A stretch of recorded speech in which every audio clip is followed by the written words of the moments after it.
चलिए बेटा, हम लोगों ने देखा यहाँ पर, ये देखिए 2 - 1/2 मतलब 3/2 x रेस टू 3/2, ये 3 - 3/2 x रेस टू 1/2, तो ये वाला हो गया हमारे पास -3/2 x रेस टू 1/2। ये दोनों का अगर आप सब्ट्रैक्शन करोगे तो इतना हो जाएगा। और अगर आप देखोगे ये x raise to -1/2 divided by x, ये वाला आपके पास फाइनल आंसर है ना। तो हम लोगों ने काफी डिफरेंशिएशन के काफी हम लोगों ने क्वेश्चंस किए, और आपको प्रैक्टिस शीट भी मैं दे दूंगा, तो उस हिसाब से आप जो है दूसरे भी डिफरेंशिएशन के क्वेश्चंस कीजिए, डेरिवेशन के क्वेश्चंस कीजिए। अब हम लोग उसकी रिवर्स जो प्रोसेस है, जैसे हमारे पास फैक्टराइजेशन की रिवर्स प्रोसेस हो गई, हमारे पास एक्सपांशन और एक्सपांशन की हो गई फैक्टराइजेशन, उसी तरह से हम लोग जो है पढ़ने जा रहे हैं आज। कौन सी चीज के पढ़ने जा रहे हैं? देखिए, हम लोग पढ़ने जा रहे हैं इंटीग्रेशन, है ना। तो ये इंटीग्रेशन क्या है? एग्जैक्टली रिवर्स प्रोसेस किसकी? डिफरेंशिएशन की। सो ये डिफरेंशिएशन है,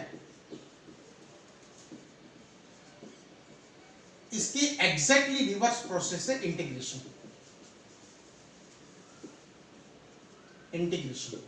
तो देखिए, ये इंटीग्रेशन कहां से जनरेट हुआ, कहां से जो है ये आया?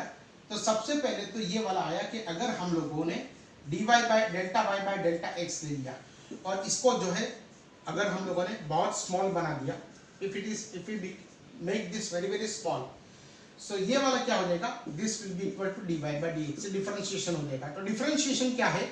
एक तरह का डिवीजन है। तो इसी तरह से इंटीग्रेशन क्या होगा?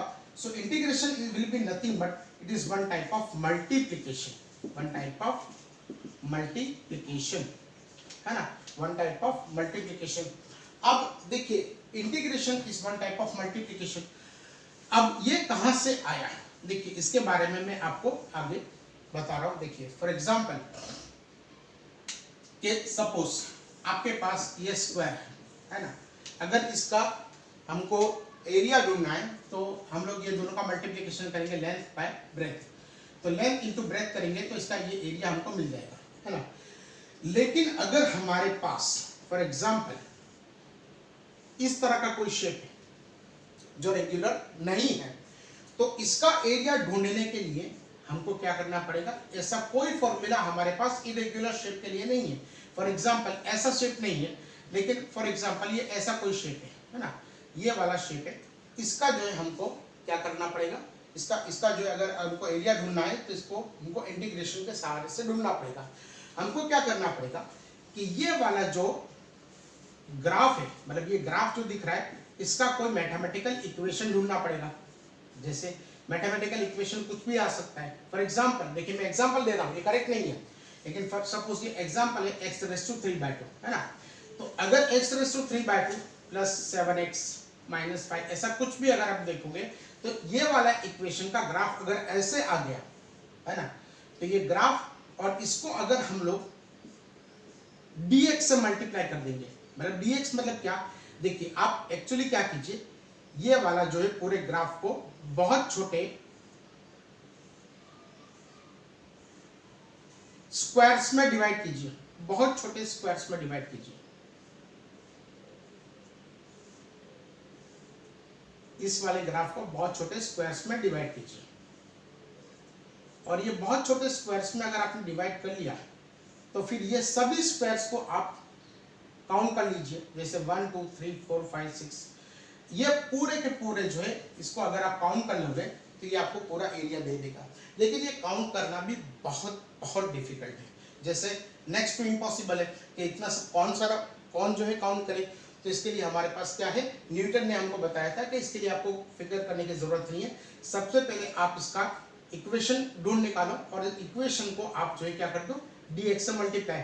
What is this dx? देखिए, यहाँ पर ये y हो गया और यहाँ पर ये x हो गया। dx मतलब ये वाला छोटा सा पार्ट, ये dx मतलब, तो ये वाला y हो गया, ये वाला y हो गया हमारे पास, ये वाला, और ये वाला x हो गया। तो ये dy, मतलब मैं आपको बता दूं, फॉर एग्जांपल ये वाला आपके पास dy हो गया और ये वाला dx हो गया। तो dy बाय dx अगर आप करोगे तो छोटे छोटे पार्ट्स का आपको जो है क्या मिल जाएगा? एरिया मिल जाएगा। और फिर उसको इंटीग्रेट कर दो, मतलब उसको जो है आप रिपीटेटिव एडिशन कर दो। What do you mean by repetitive addition? It is nothing but multiplication. तो वो हो जाएगा आपके पास इंटीग्रेशन। अब ये इंटीग्रेशन के रूल्स जो है उसको पढ़ने से पहले फिर वापस मैं आपको एक बार बता दूं कि integration is the reverse process of differentiation. Differentiation क्या होता है या डेरिवेशन क्या होता है? डिफरेंशिएशन या डेरिवेशन जो है एक तरह का डिवीजन होता है, तो इंटीग्रेशन एक तरह का मल्टीप्लिकेशन हो गया। जैसे मैंने आपको बताया कि सपोज आपके पास ये वाला आपके पास कोई ग्राफ है और you want to find out the area under this curve. So if you want to find out the area under this curve, so it can easily be found out by taking integration, है ना? तो integration में आपको symbol है ये वाला, है ना, और इसके अंदर जो है आपके पास x रेस टू, सपोज आपके पास x रेस टू n है, तो इसका इंटीग्रेशन होगा x raise to n plus 1 upon n plus 1। ये वाला मैं आपको अभी पढ़ाता हूँ, ठीक है ना? ये कैसे आया, प्लस c भी हो जाएगा। ये वाला कैसे आया ये भी आपको मैं आपको पढ़ाता हूँ। तो आपको क्या करना पड़ेगा, इसका जो है आप कोई इक्वेशन ढूंढो और इक्वेशन का जो है आप उसको इंटीग्रेशन कर लो विद रिस्पेक्ट टू dx। तो ये वाला पूरा जो है ग्राफ का एरिया आपको मिलेगा। ये वाला हम लोग आगे पढ़ेंगे, है ना? ये वाला हम लोग आगे पढ़ेंगे, बहुत डिटेल में पढ़ेंगे, लेकिन फिलहाल जो है हम लोग इंटीग्रेशन के कुछ रूल्स पे आते हैं। जैसे मैंने अभी आपको बताया कि डिफरेंशिएशन जो है उसकी रिवर्स प्रोसेस है इंटीग्रेशन। तो जैसा जो है हमारे पास फॉर एग्जांपल सपोज ये वाला पहला रूल है कि integration of x raise to n with respect to dx, integration of x raise to n with respect to dx is equal to x raise to n plus 1 upon n plus 1 plus c। ये वाला पहला rule है। अभी यहां पर आप बोलोगे कि सर अभी तो आपने ऐसे पढ़ाया था कि d by dx of x raise to n is equal to n times x raised to n minus 1, ये पढ़ाया था। और अभी आप लोग, हाँ, ये डिफरेंशिएशन का फॉर्मूला है। ये वाला कौन सा फॉर्मूला है? डिफरेंशिएशन। हम लोग किसकी बात करें? इंटीग्रेशन। अब देखिए यहां पर कि अगर इसका इंटीग्रेशन ये आ रहा है तो इसका डिफरेंशिएशन ये आना चाहिए। c क्या है बेटा? Non zero constant. c क्या है? Non zero constant. तो देखिए हम लोगों ने पहला रूल क्या पढ़ा? Integration of x raise to n with respect to dx is equal to x raise to n plus 1 upon n plus 1 plus c। देखते हैं ये रूल सही है या नहीं है। तो इसका इंटीग्रेशन ये है तो इसका डिफरेंशिएशन हमारे पास ये होना चाहिए। लेट अस सी। तो हम लोग इसको ऐसे लिखेंगे, देखिए यहाँ पर इसका डिफरेंशिएशन करके लिखते हैं d by dx of x raise to n plus 1 upon n plus 1 plus we can say c, है ना? तो ये वाला क्या हो जाएगा? d by dx of x raise to n plus 1 upon n plus 1 plus d by dx of we can say c, है ना? तो ये 1 अपॉन n प्लस 1 ये तो डिफरेंशिएशन से बाहर आ जाएगा। अब ये वाला हो गया 1 अपॉन n प्लस 1 और यहाँ पर हो जाएगा d by dx of x raise to n plus 1 और इसका डिफरेंशिएशन हो जाएगा 0 because this is non zero constant, है ना बेटा? तो ये वाला क्या हो जाएगा? 1 अपॉन n प्लस 1। अब रूल लगाइए यहाँ पर x रेज़ टू n वाला, तो ये वाला जो है हमारे पास पावर बाहर निकलेगा।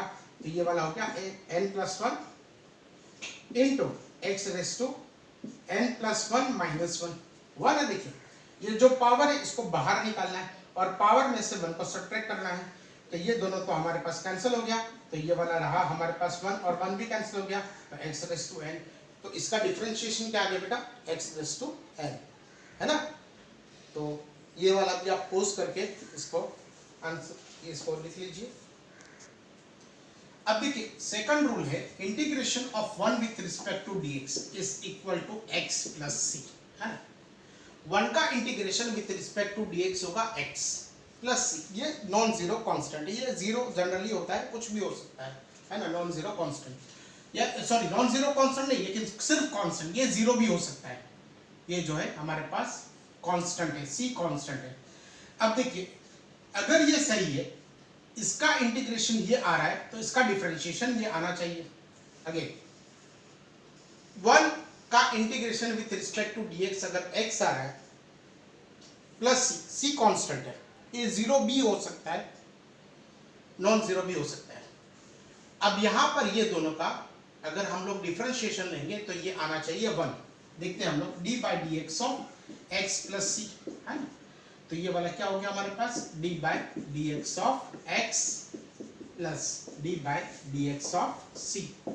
तो ये वाला हो गया 1 x raise to 1 minus 1 plus 0। तो ये वाला हो गया 1 into x raise to 0 plus 0, लेकिन anything raise to 0 will be equal to 1। तो हुआ इसका डिफरेंशिएशन हमारे पास में। तो अगर इसका डिफरेंशिएशन 1 हुआ तो इसका इंटीग्रेशन हमारे पास x प्लस सी होना चाहिए। तो ये वाला हमारे पास सेकंड रूल, ये आप इसको लिख लीजिए। 1 with respect to dx will be equal to, we can say यहाँ पर x प्लस सी।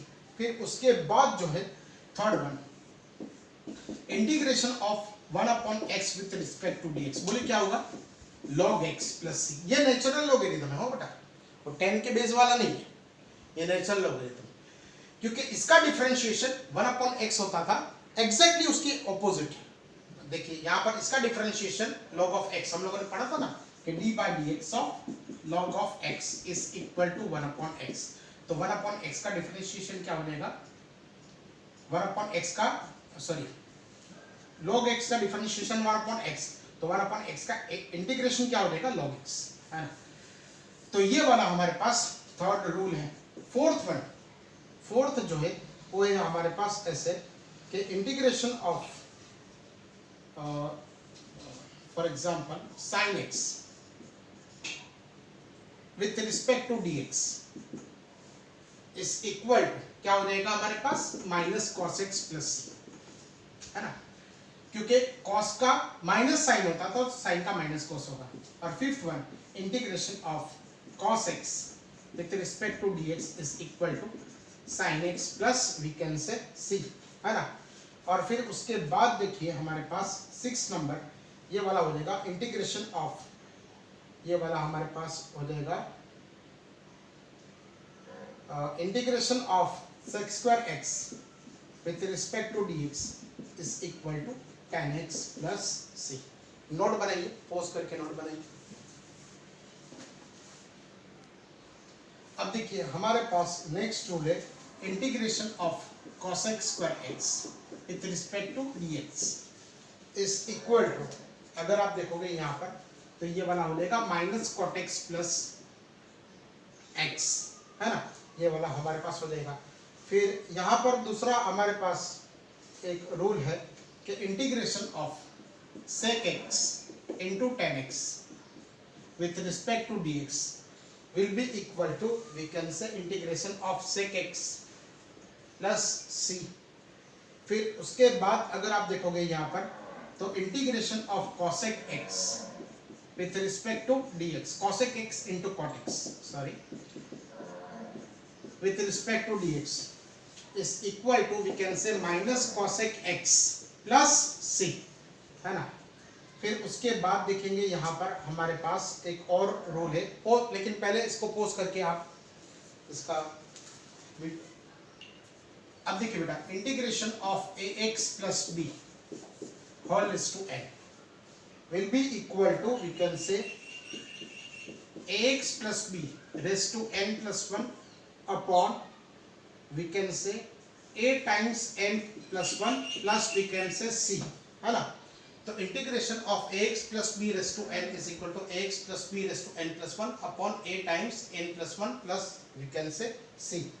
फिर उसके बाद जो है integration of 1 upon ax plus b, है ना, विथ रिस्पेक्ट टू dx। यहाँ पर भी विथ रिस्पेक्ट टू dx होगा ही होगा, विथ रिस्पेक्ट टू dx, सभी में विथ रिस्पेक्ट टू dx होगा, है ना।